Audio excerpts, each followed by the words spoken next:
जय माता दी। रसपान कीजिए आज की देवी भागवत पुराण कथा का। राजा सुरथ ने कहा, भगवान, अब भगवती जगदम्बा की पूजा अर्चना करने की विधि सभी प्रकार से मुझे बताने की कृपा करें। साथ ही पूजा विधि, होम विधि और मंत्र भी स्पष्ट करके बता दीजिए। सुमेधा जी कहते हैं, राजन सुनो, मैं भगवती की पूजा का उत्तम प्रकार बताता हूँ। इसके प्रभाव से मनुष्यों की सभी इच्छाएं पूर्ण हो जाती हैं। वे परम सुखी, ज्ञानी और मोक्ष के अधिकारी बन जाते हैं। मनुष्य को चाहिए कि पहले विधि पूर्वक स्नान करके पवित्र होकर स्वच्छ वस्त्र धारण कर ले, सावधानी से आचमन करे। इस प्रकार सबसे पहले अपना शरीर पवित्र कर लेना चाहिए। फिर धुली हुई और लिपी हुई भूमि पर उत्तम आसन बिछा लें। उस पर बैठकर बड़ी प्रसन्नता के साथ 3 बार विधिवत आचमन करें।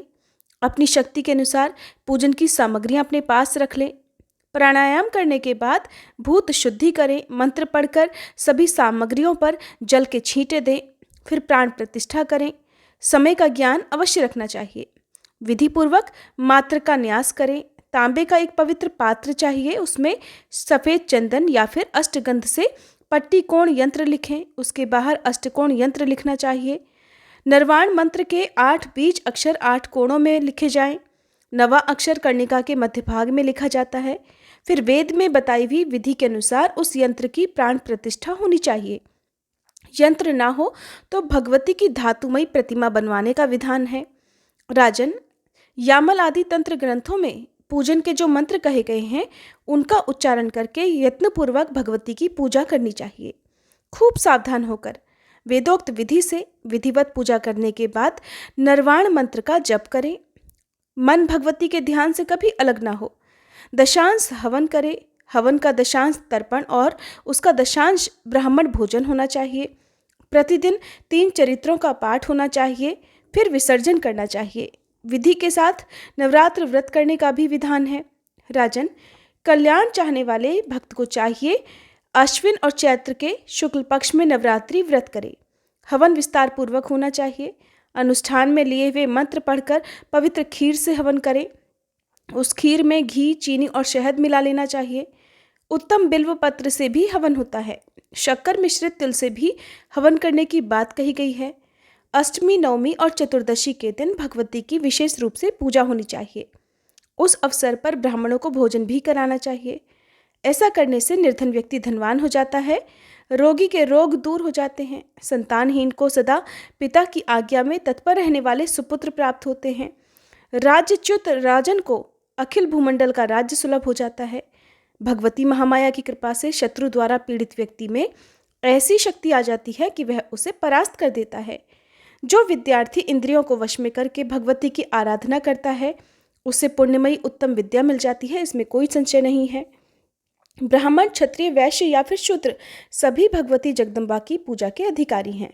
भक्ति पूर्वक पूजा करनी चाहिए, फिर तो वह सभी सुखों का भागी हो सकता है। जो स्त्री या फिर पुरुष भक्ति में तत्पर होकर नवरात्र व्रत करता है, उसका मनोरथ कभी विफल नहीं रह सकता। आश्विन शुक्ल पक्ष के उत्तम नवरात्र को जो भक्ति भाव के साथ करता है, उसकी सभी कामनाएं सिद्ध हो जाती हैं। विधिवत मंडल बनाकर पूजा के स्थान का निर्माण करना चाहिए। फिर वेद के मंत्र की विधि से कलश की स्थापना करें। यंत्र को ठीक से रखने के बाद उसके ऊपर कलश रख दें। कलश के चारों ओर उत्तम जौ बोने चाहिए। ऊपर चांदनी लगा देनी चाहिए। फूलों के हारों से चांदनी सुशोभित हो। जहाँ भगवती की स्थापना की जाए, वह घर धूप दीप से सदा संपन्न रहना चाहिए। प्रातः, मध्याह्न और संध्या तीनों समय भगवती की पूजा करें। देवी चंडिका के पूजन में शक्ति के अनुसार पर्याप्त धन व्यय करें। कंजूसी नहीं करनी चाहिए। धूप, दीप, नैवेद्य, फल, फूल, गीत, वाद्य, स्तोत्र पाठ और वेद पारायण, इन सभी उपचारों से देवी का पूजन संपन्न होता है। अनेकों प्रकार के बाजे बजाएं और उत्तम उत्सव मनाएं। कन्याओं का विधिवत पूजन करें। वस्त्र, आभूषण, चंदन, अनेक प्रकार के भोज्य पदार्थ, सुगंधित तेल और हार, मन को प्रसन्न करने वाली इन सामग्रियों से कन्याओं की पूजा करें। इस प्रकार पूजा की विधि संपन्न करके मंत्र द्वारा हवन करना चाहिए। अष्टमी या नवमी किसी दिन भी विधि के साथ हवन कर सकते हैं। फिर ब्राह्मणों को भोजन कराएं। नवरात्र व्रत का पारण 10वें दिन करना चाहिए। भक्तिनिष्ठ राजा अपनी शक्ति के अनुसार धन का दान करें। इस प्रकार जो पुरुष श्रद्धापूर्वक नवरात्र व्रत करता है या सधवा या विधवा पतिव्रता स्त्री करती है तो उन्हें इस लोक में सुख और मनोवांछित भोग सुलभ हो जाते हैं और शरीर छोड़ने पर वे दिव्य स्थान प्राप्त करते हैं। दूसरे जन्म में भी भगवती जगदम्बा की ठीक वैसे ही भक्ति हृदय में भर जाती है। व्रती पुरुष का उत्तम कुल में जन्म होता है, वह सदाचारी जीवन बिताता है। ये नवरात्र व्रत सभी व्रतों में श्रेष्ठ कहे गए हैं। इस व्रत के करने से प्राणी समस्त सुखों के भागी हो जाते हैं। राजन, तुम इसी विधि के अनुसार भगवती चंडिका की आराधना करो, फिर तो तुम्हारे सभी शत्रु परास्त हो जाएंगे और तुम सर्वोत्तम राज्य पा जाओगे। राजन, तुम्हारा शरीर परम सुखी हो जाएगा, तुम्हारे भवन में दुख नहीं ठहर सकेंगे, फिर तुम्हारे स्त्री और पुत्र भी तुम्हें मिल जाएंगे, इसमें भी कोई संदेह नहीं है। आदरणीय वैश्य, अब तुम भी इन्हीं भगवती महामाया की आराधना करो। ये विश्व की अधिष्ठात्री हैं, सभी मनोरथ पूर्ण करना इनका स्वभाव ही है। सृष्टि और संहार कार्य इन्हीं से संपन्न होते हैं। भगवती की कृपा हो जाने पर बंधु बांधव तुम्हारा आदर करेंगे। फिर इस संसार के सभी सुख भोगने के बाद देवी के पावन लोक में तुम वास करोगे, इसमें कोई संशय नहीं है। जो भगवती की उपासना नहीं करते हैं उन्हें घोर नरक में जाना पड़ता है। राजन, अनेक प्रकार के रोगों से ग्रस्त होकर वे संसार में दुख भोगते हैं। शत्रुओं से उनकी हार हो जाती है, स्त्री और पुत्र से वियोग हो जाता है, तृष्णा सताने लगती है, वे बुद्धि से कुछ भी निर्णय नहीं कर पाते। जो बेलपत्र, करवीर, कमल और चंपा आदि फूलों से भगवती जगदम्बा की पूजा करते हैं उन्हें बहुत सुखी जीवन भोगने का शुभ अवसर प्राप्त होता है। भगवती की भक्ति में तत्पर रहने वाले वे पुरुष धन्यवाद के पात्र हैं जो वेदोक्त मंत्रों द्वारा देवी की आराधना करते हैं। वे मनुष्य इस लोक में धनवान, सभी शुभ गुणों के भंडार और राजाओं के सिरमौर होते हैं। व्यास जी कहते हैं, समाधि वैश्य और राजा सुरथ बड़े दुखी थे। सुमेधा मुनि की बात सुनकर उन्होंने मस्तक झुका दिया। उनके रोम रोम में नम्रता भर गई। हर्ष के कारण उनके नेत्र खिल उठे और हृदय में भक्ति जाग गई। फिर बात करने में परम कुशल वे दोनों व्यक्ति शांतिपूर्वक हाथ जोड़कर कहने लगे, भगवान, आपके मुखारविंद से निकली हुई वाणी ने तो हमें पवित्र कर दिया है। हम अनाथों के अंतःकरण की जलन भी शांत हो गई है। गंगा जी से पवित्र हुए राजा भगीरथ की तरह हम भी पवित्र बन गए। जगत में साधु पुरुषों का उद्देश्य दूसरों का उपकार करना ही होता है। उन आत्माराम पुरुषों में कोई कृत्रिम गुण नहीं होते। वे सभी प्राणियों को सहज ही सुखी बनाया करते हैं। महाभाग, पूर्व पुण्य के प्रसाद से हमें आपका यह पवित्र आश्रय प्राप्त हुआ है। इसमें महान दुख दूर करने की क्षमता है। अपने स्वार्थ में तत्पर रहने वाले मनुष्य तो जगत में बहुत सारे हैं, किंतु आप जैसे दूसरों का उपकार करने में निपुण व्यक्ति कहीं कोई ही मिलते हैं। मुनिवर, हम दोनों व्यक्ति संसार में अत्यंत संतप्त थे, दुखी थे। आपके आश्रम में आते ही हमारा ये दुख दूर हो गया। विद्वन, आपके दर्शन मात्र से ही हमारे सारे दुख दूर हो गए। आपकी वाणी सुनने से अब हमारा शारीरिक और मानसिक दुख भी शांत हो गया। ब्राह्मण, आपकी अमृतमयी वाणी से हम धन्य और कृतार्थ हो गए। कृपा सिंधो, आपकी कृपा ने हमारा अंतःकरण पवित्र बना दिया। साधो, इस संसार सागर में थककर हम डूब रहे हैं, ये जानकर मंत्र प्रदान द्वारा हाथ पकड़कर आप हमारा उद्धार कर दीजिए। अब कठिन तपस्या करने के बाद सुखदायिनी भगवती जगदम्बा की आराधना करके फिर हम आपके दर्शन करेंगे।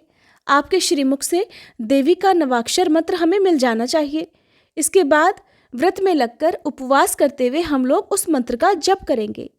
व्यास जी कहते हैं, इस प्रकार राजा सुरथ और वैश्य ने प्रार्थना की और उनके प्रार्थना करने पर मुनिवर सुमेधा ने ध्यान बीज के साथ नवाक्षर मंत्र का उन्हें उपदेश दिया।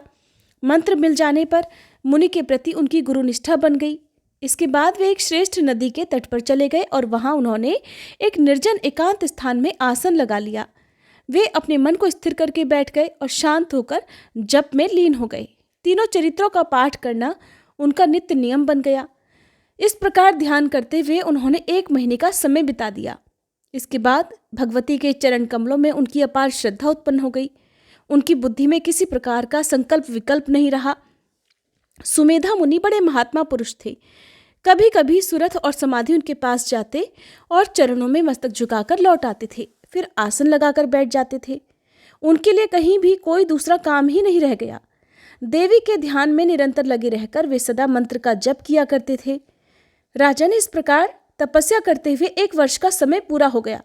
अब तक वे कुछ फल खा लेते थे, पर अब वे फल छोड़कर केवल सूखे पत्ते खाकर रहने लगे।